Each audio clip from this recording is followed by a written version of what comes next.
ሰላም ጤና ይስጥልኝ እንደምንቆያችሁ ውድ አድማጮቻችን ይህ ፋስ ስፖርት ዩብ ነው። ቼልሲን የተመለከቱ ወቅታዊና አዳዲስ መረጃዎችን አጠራ አድርጌ የማቀርብላችሁ ይሆናል። እስከ መጨረሻው አብራችሁን ቆዩ። የቀድሞ የቼልሲ አሰልጣኝና የአሁኑ የማንቸስተር ሲቲ አሰልጣኝ የሆኑት አሰልጣኝ ኢንዞ ማሬስካ የኢንዞ ፈርናንዴዝ ቁጥር 1 ፈላጊ ሆነዋል። የማንቸስተር ሲቲ ኃላፊዎችን የግድ ኢንዞ ፈርናንዴዝን ማስፈረም አለባችሁ እያሏቸው ይገኛሉ። ኢንዞ ፈርናንዴዝን በተመለከተ እየተወሩ ያሉ ዘገባዎችን የማጋራችሁ ይሆናል። በየአመቱ ከቼልሲ ተጫዋቾችን በማስፈረም የሚታወቀው የለንደኑ ክለብ አርሰናል አሁን ደግሞ ፔድሮ ኔቶን ለማስፈረም ፔድሮ ኔቶ ላይ አይኑን ጥሏል። የአርሰናል ስፖርቲንግ ዳይሬክተር እና እንደዚሁም የአርሰናል ባለስልጣናት ከፔድሮ ኔቶ ወኪሎች ጋር በይፋ ንግግር መጀመራቸው እየተገለጸ ይገኛል። በቼልሲ በኩል እስካሁን የተሰጠ ምንም አይነት መግለጫ የለም። ነገር ግን በዝውውር መስኮቱ ላይ ቼልሲ የተሻለ ዋጋ የሚቀርብለት ከሆነ ፔድሮ ኔቶን የመሸጥ ችግር የለበትም የተባለ ይገኛል። በዚሁ የፔድሮ ኔቶን የዝውውር ሁኔታ በተመለከተ የማጋራችሁ መረጃ ይኖራል። ለረጅም ወራት በዶፒንግ ንጥረ ነገር ተጠቅመሃል በሚል ከማንኛውም እግር ኳስ ውድድር ታግዶ የነበረው ሙድሪክ ወደ ቼልሲ መቀላቀሉ ይታወቃል። አሁን ላይ ከቼልሲ ጋር ልምምድ እየሰራ የሚገኘው ሙድሪክ ቼልሲ በውሰት ልጁን ለመሸጥ መወሰኑ ይፋ ሆኗል። የተለያዩ የጣሊያን ክለቦች እንደዚሁም ሌላ የፈረንሳይ ክለቦች የልጁ ፈላጊ ሆነዋል። ነገር ግን ሙድሪክ በእንግሊዝ የመቆየት ፍላጎት አለው ተብሏል። አንድ የእንግሊዝ ክለብም ሙድሪክን የማስፈረም ፍላጎት አለው እየተባለ ይገኛል። ሙድሪክን በተመለከተ እንደዚሁ የማጋራችሁ መረጃ ይኖራል። በሌላ ቼልሲን በተመለከተ የዝውውር ዜና ከማንኛውም የቼልሲ የልምምድ ማዕከል ተገሎ ብቻውን ልምምድ እየሰራ የሚገኘው ባዲያሽሊ አሁን ላይ ወደ ናፖሊ ሊያመራ የሚችልበት እድል እንዳለ እየተዘገበ ይገኛል። የጣሊያኑ ክለብ ናፖሊ ይህንን ተከላካይ የማስፈረም ፍላጎት እንዳለው እየተዘገበ ይገኛል። ባዲያሽሊን የተመለከተ መረጃ የማጋራችሁ ይሆናል። በሌላ በኩል የካራባው ካፕ እጣ ድልድል ይፋ ሆኗል። ቼልሲ ከሉተን ታውን ጋር ደርሶታል። እነዚህንና ሌሎች ቼልሲን የተመለከቱ መረጃዎችን እንደየቅደም ተከተላቸው የማጋራችሁ ይሆናል። እስከ መጨረሻው አብራችሁን ቆዩ። ወደ መጀመሪያ ዘገባ ስንሸጋገር ኢንዞ ፈርናንዴዝን የተመለከተ መረጃ እናገኛለን። የማንቸስተር ሲቲው አሰልጣኝ እንደዚሁም የቀድሞ የቼልሲ አሰልጣኝ የሆኑት ኢንዞ ማሬስካ የኢንዞ ፈርናንዴዝ ቁጥር 1 ፈላጊ ሆነዋል። የማንቸስተር ሲቲ ኃላፊዎችንና እንደዚሁም ባለሀብቶችን ቼልሲ የጠየቀውን ከ120 እስከ 140 ሚሊዮን ፓውንድ የሚጠጋ ገንዘብን በመክፈል ኢንዞ ፈርናንዴዝን ወደ ስታንፎርድ ብሪጅ እንዲያመጡላቸው ግፊት እያደረጉ እንደሆነ ይፋ ሆኗል። አሰልጣኝ ኢንዞ ማሬስካ ማንቸስተር ሲቲን ከተቀላቀሉ በኋላ የቼልሲ ተጫዋቾችን ወደ ኢቲሃድ የማስኮብለል ፍላጎት አላቸው። ከዚህ በፊት ማሉ ጉስቶ እንዲመጣላቸው መጠየቃቸው ይታወቃል። አሁን ላይ እንግዲህ ከፍተኛ ትኩረታቸውን ኢንዞ ፈርናንዴዝ ላይ አድርገዋል። የመሃል ክፍላቸውን በሚገባ ማጠናከር የሚፈልጉት አሰልጣኝ ኢንዞ ማሬስካ ኢንዞ ፈርናንዴዝን እንዲያስፈርሙላቸው የማንቸስተር ሲቲ ባለስልጣናትን እየተማጸኑ እንደሆነ ነው እየተገለጸ የሚገኘው። የማንቸስተር ሲቲ ኃላፊዎችና ባለሀብቶች 140 ሚሊዮን ፓውንድ ያህል የመክፈል ፍላጎት የላቸውም ተብሏል። ነገር ግን አሰልጣኝ ኢንዞ ማሬስካ ግን ይህንን ተጫዋች እንዲያመጡላቸው ግፊት እያደረጉባቸው እንደሆነ ታውቋል።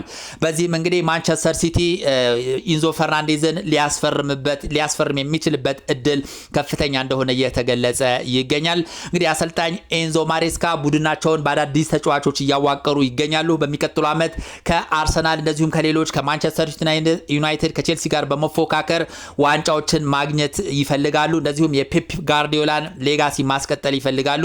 ይህንን ለማሳካት ኳክብቶችን ማስፈረም ይፈልጋሉ። አሁን ላይ እንግዲህ አይናቸውን ኢንዞ ፈርናንዴዝ ላይ ጥሏል።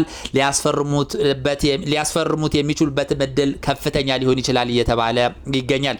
በሌላ ዜና ኢንዞ ፈርናንዴዝን በተመለከተ ዘገባ እንደዚሁ ኢንዞ ፈርናንዴዝ የቼልሲን የልምምድ ማዕከል በይፋ ተገኝቶ ልምምድ መስራት ጀምሯል። ከተያዘለት ስኬጁል ቀደም ብሎ ነው ስታንፎርድ ብሪጅ የተገኘው።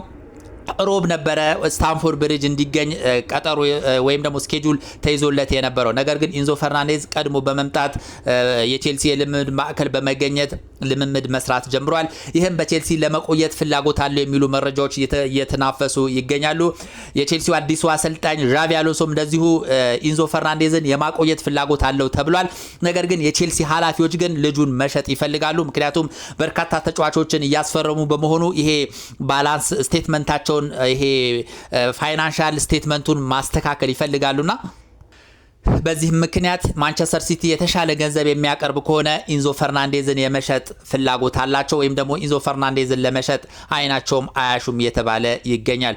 ወደ ሌላኛው ዘገባ ስንሸጋገር ፔድሮ ኔቶን የተመለከተ መረጃ እናገኛለን። የቼልሲው የመስመር ተጫዋች የሆነው ፔድሮ ኔቶ በአርሰናል በእጅጉ እየተፈለገ ይገኛል። አርሰናል ከዚህ በፊት ቪኒሺየስን ለማስፈረም ከፍተኛ እንቅስቃሴ አድርጎ ከሽፎበት እንደተወው ይታወቃል።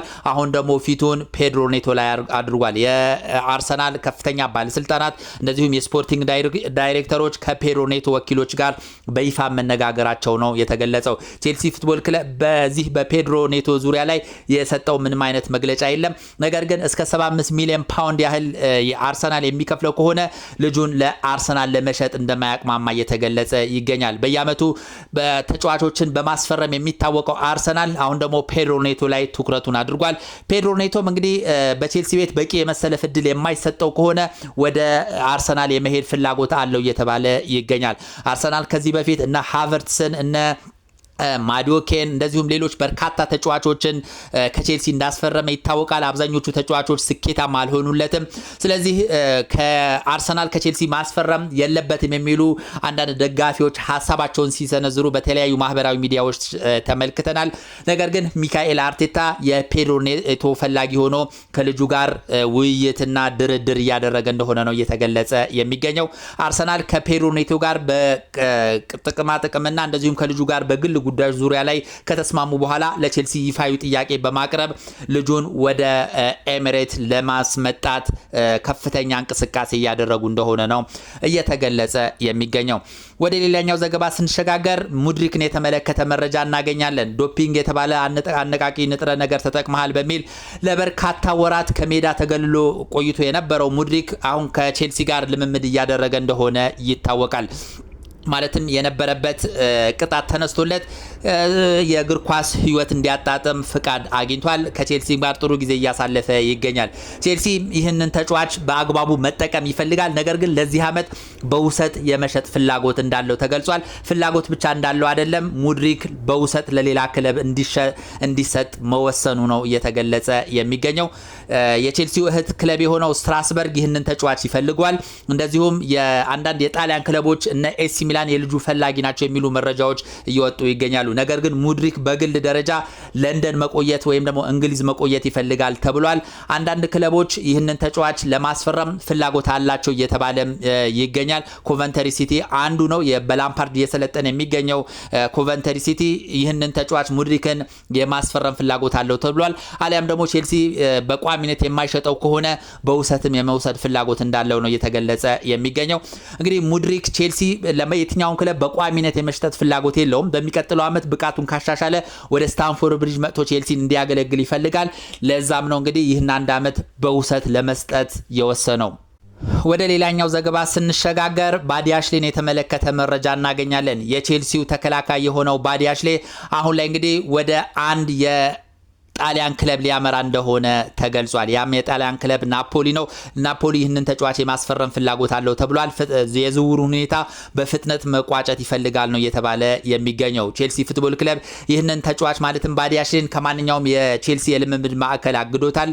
እንደዚሁም አሁን ላይ ልምምዶችን እያደረገ አይደለም። በአሎንሶ ስርም እንደዚሁ የሚፈለግ ተጫዋች አይደለም። በዚህም ምክንያት ይህንን ተጫዋች በአስቸኳይ መሸጥ ይፈልጋል። የጣሊያኑ ናፖሊም ይህንን ክፍተት በመጠቀም ልጁን ወደ ናፖሊ ለመውሰድ ፍላጎት እንዳለውና ለቼልሲም ይፋዊ ጥያቄ ለማቅረብ እየተዘጋጀ እንደሆነ ነው እየተገለጸ የሚገኘው።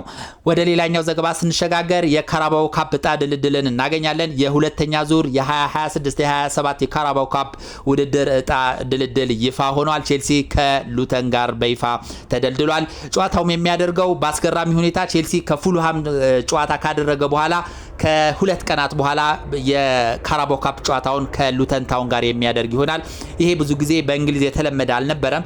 የእንግሊዝ ፕሪሚየር ሊግ ከአራት እና 3 ጨዋታዎች ያህል ከሄዱ በኋላ ነበረ ጨዋታዎች የሚደረጉት።